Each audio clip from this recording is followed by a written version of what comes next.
অন্তর্বর্তী সরকারের বিদায় ও শপথের প্রস্তুতি। আসসালামু আলাইকুম। সংবাদে আপনাদের স্বাগত।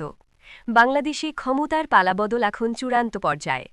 মঙ্গলবার শপথ নিতে যাচ্ছে নতুন নির্বাচিত সরকার, আর এরই মাধ্যমে সমাপ্তি ঘটছে বর্তমান অন্তর্বর্তী সরকারের মেয়াদের।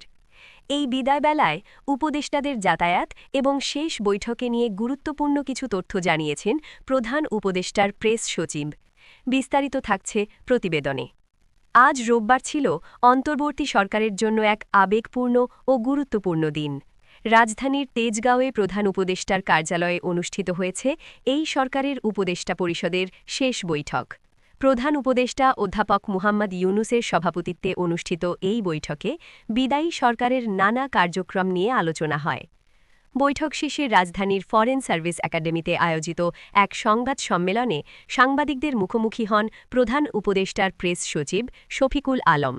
সেখানে উঠে আসে আগামী মঙ্গলবারের শপথ অনুষ্ঠানের প্রোটোকল সংক্রান্ত চমকপ্রদ কিছু তথ্য।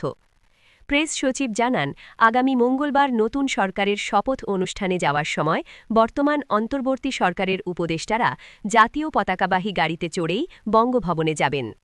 তবে শপথ অনুষ্ঠান শেষে ফেরার সময় দৃশ্যপট বদলে যাবে।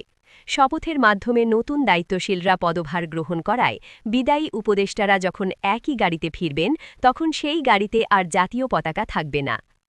অধ্যাপক মুহাম্মদ ইউনুসের নেতৃত্বাধীন এই অন্তর্বর্তী সরকার দেশের এক ক্রান্তিকালে দায়িত্ব গ্রহণ করেছিল। আজ শেষ বৈঠকের মাধ্যমে তাদের প্রশাসনিক কার্যক্রমের আনুষ্ঠানিক সমাপ্তি ঘটল।